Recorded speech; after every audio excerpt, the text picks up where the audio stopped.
Billy White the third commits to SMU and classes up to the 225 class. Billy, I hope you are watching this or at some point watch it. Look at us in our interview.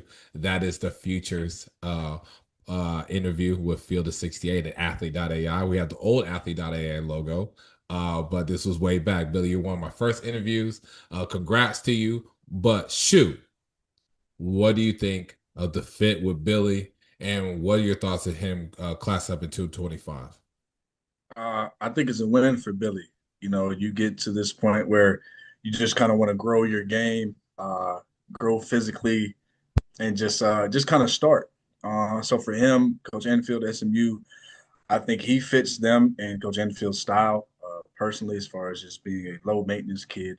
You don't really have to worry about him. He's mature and polished for his age, and so he's going to handle his own business. High character type kid. He's driven. He's motivated to get better, which is part of the reason why you reclass. Like, all right, I'm motivated to get to the next level and work on my game and work on everything else that needs improvement. And so, um, it's a steal, not a steal. It's a steal. Good steal for SMU as far as they got a kid that he's been in the same program, AAU program, his whole time at with ASAC, and he's been the same high school coach, albeit same high school team, but albeit his dad coaching him. So there's a bit of loyalty and a bit of sticking around, and him just being where his feet are and just improving on where he is and not trying to go chase something else. And so that's the win, and I think that's part of the mindset that I think it fits well for them. But basketball wise, you're talking about a 6'8", 195, roughly what he's listed. Kid that can really shoot it. He got size, he's got skill. Um, he's got a chance to. He's been able to rebound a little bit better this summer. Um, but for what SMU is doing, they've been trying to load up on size and skill. They're class right now, 25, by adding Billy. They got Nigel Walls out of Houston, 6'10" kid that's skilled at the four spot. You got Jaden Toombs, the five man, but skilled at the five spot. And so you add Billy to that with his feel and his ability to shoot it and his size. I think it's a great fit. For them, I had a chance to talk to some people in that area in that circle. Um, for USC or for SMU, they remind him of a former USC guy, Benny Boatwright. Played there all 4 years. 6'10", 235. He's not the same size as Billy is now, but sort of the same measurables, being a bigger forward that can shoot it and has got some skill. I think Benny helped USC at that time, Coach Enfield, get over top and make the NCAA tournament, Yep. finish at USC second in 3-point makes, and I think like sixth in points when I ended up checking it out. And so they envisioned Billy probably playing like 3-4, 4-3, and just a guy that could really stretch it. Uh, they like him as a good live ball passer as well, but there's areas that Billy needs to improve and that they've talked about. I think there's the obvious part physically. Um, he'll be 17 when he walks in the door, but he physically needs to mature and add weight to his body. That allows him to be better off the bounce, off the dribble, because he's usually getting moved off his line. And so he'll work on that part. He'll work on his physicality. He'll work on his ball handling in some areas that he needs to improve. And then his toughness as well, which is a good thing going into college. You're about to be around some older guys, some are grown, and you're the youngest in the bunch. And so you're going to have to fight for yours. They're not going to give him anything. And so um, it kind of has this give and take feel of SMU being able to receive a high caliber, high skilled, high character kid that's young, and then SMU being able to pour into him with all the aspects of physical development, skill development, and just growing him and gaining a lot of experience. So they're really high on him and his ceiling, and so that's sort of the future right there with at SMU for him.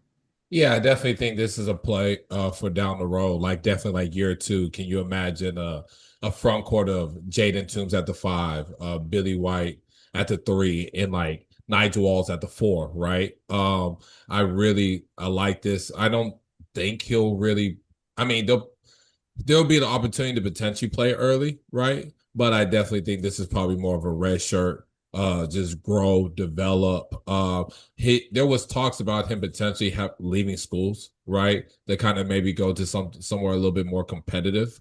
Even though he was playing for his dad, but just kind of like I know development was a big part for his father, right?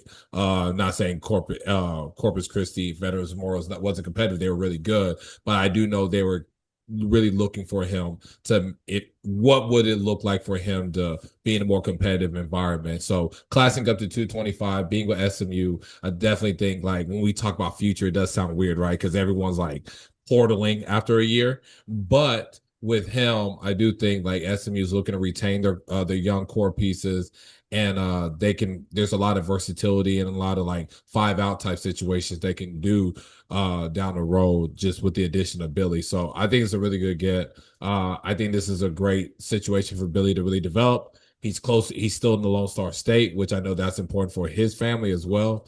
So yeah, like I think this is a really good fit. And SMU has done a really good job recruiting the state. I mean, we talk about Jermaine O'Neal Jr., Jaden Toombs, Nigel Walls, even BJ Davis Ray. Like I know they're Missouri, St. Louis, Missouri people, but they played in the state for about a year. The dad, he really loves Texas, so he was a Texas kid at one point, and now you got Billy White. So SMU's done a great job recruiting the state. That was their goal, and I think me and you were talking about it in 27, they're trying to get a big fish, right? Like they're trying to get one of these 5-star guys and like Dawson Batee, Ryan Hampton, or Marcus Spears Jr. So I think they're going to continue on with this trend. And I think Billy White, just to secure him, even if he redshirts, you still look at him as a 2026 for them, right? But he has a year of development within their program. So that this is a good situation.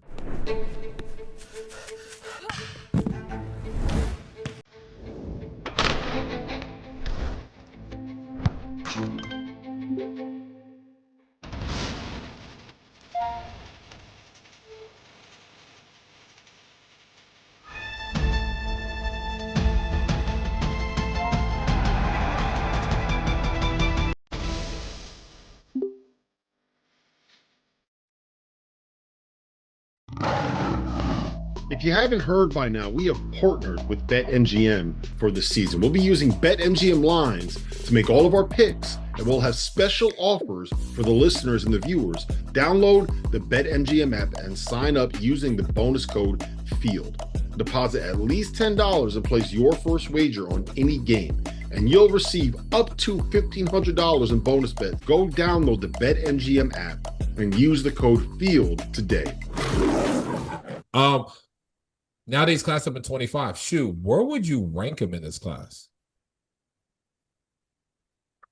That's tough. For 2026, where he currently is ranked, I think it's between, I've seen like 33, 40, 45, that sort of range. 2025 is a talented class, it's a deep class.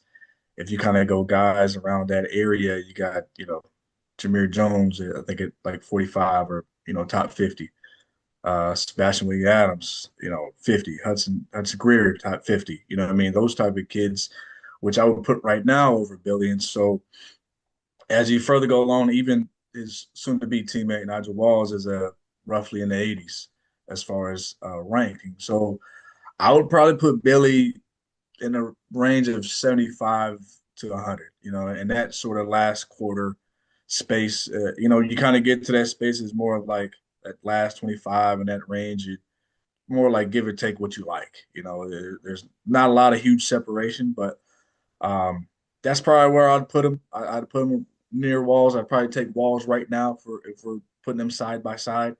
But again, there's an upside piece to Billy where none of these rankings matter down the road. So Yeah, I'm with you. I think 75 to 100. That 25 class, obviously, we talked about it before. I'm not going to go in depth. It's deeper than the 26 class. So top 40 to 50 kid in 26, probably a top 75 kid, and 75 to 100 kid in 25, but the upside is tremendous with him. Like someone that shoots no dip threes like he does, that can move off the ball and score. And he's such a really good kid and worker. He's like a sponge when it comes to learning. That's from everybody that's coached him. I mean, they say he's super coachable. So then, yeah, we would have him there, obviously more because of the lack of like strength and he has a handle like you kind of talked about, but it's not. He doesn't know how to really like attack a closeout really well yet because he's not strong enough. He needs to tighten the handle more. Like his second side scoring can really improve. And there's guys that we would rank above him in that 25 class that are better. But I do think like his upside is tremendous and he can make us look foolish down the road just because when you got someone that size that can shoot threes at that clip, they always have a chance. So speaking of classing up and staying on that topic, Baba Oladotun, we had to make sure that we pronounce the last name right. Hopefully we did. That's your Nigerian brother, man. Come on, Yeah, man. You got to get down all right. different tribe, but still like but yes, Nigerian brother. Yes, he is Nigerian. That last name for sure is. Where would you rank him? And why?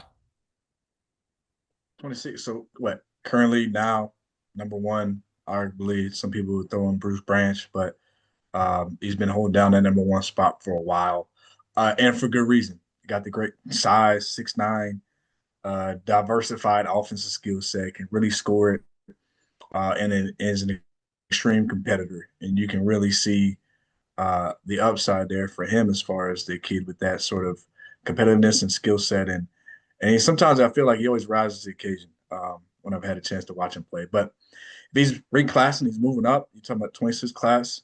I think Tyron still's got that top spot on lock. There's some other kids that quite haven't separated themselves as far as who's who, and we've talked about that before.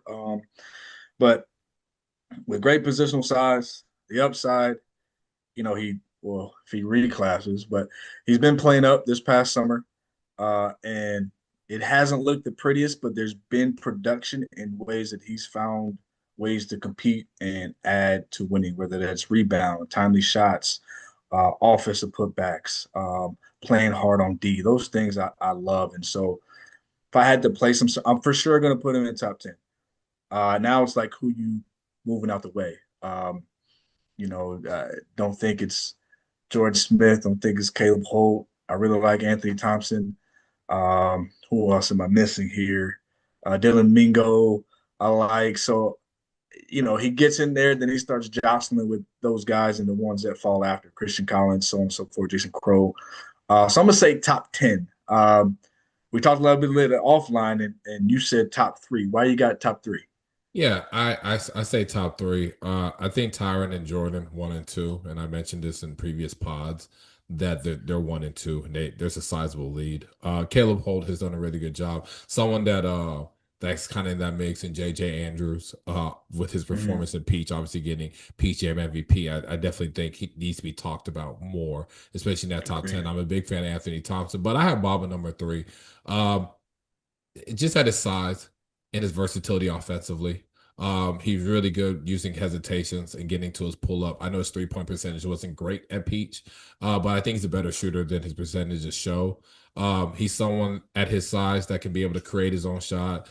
He can kind of get his buckets off offensive rebounds, just making hustle plays. I saw his motor really pick up and him playing through physicality a lot better, right? I know his arm length isn't like the most like ideal. It's not like a +5 wingspan or anything crazy like that, but I think it's good enough. And someone that tall doesn't need to be that crazy. But I just like his ability just to stretch the floor, his ability to rebound. I like his improvement as a rebounder and just as a physical person and as a driver. I saw him use counters like using spins and like I talked about hesitations, but even changing the speeds and then getting downhill and getting to his finishes. I really like how he just blended in with his team. And regardless of if he wasn't really scoring from the perimeter well in the first half, he would get in the paint. He would post up. He would get closer looks at the rim. He used his size advantage. And I think we don't really have that in this class, to be honest with you, like someone like that at his size and versatility. So I put a number 3. I think Tyron and Jordan are 1 and 2. Upside wise, I think Baba may have the highest ceiling. But I would definitely say three. Just because Tyron and Jordan have done so much. And I mean, not to say like Caleb and JJ haven't, but I mean, this kid is like 6'9" and can move and can make shots and create his own. And I don't think there's no one like that in 26. So for sure, he would be top three. That it's hard to argue against that. Um, and again, I love the kid, and again, I love this fight. Anytime you got a kid that plays up, um, and battles against guys who are physically stronger, and they all know who the number one kid is walking into that's a lower class, and so they're coming for him. So the elbows, the physicality, a lot of that stuff, and so he's able to fight through that, and he showed that. And again, like you said, he found different ways to impact winning. And as a coach and somebody, an evaluator, um, that's what you love to see because everybody can't score the bucket. Only one person put the ball in the basket at that point in time. So how are you finding other ways to help me win? So I'm a fan of Baba, um, high upside. So let's see what happens. But I also like before I conclude on this, 1.7 assists a game where he did at Peach.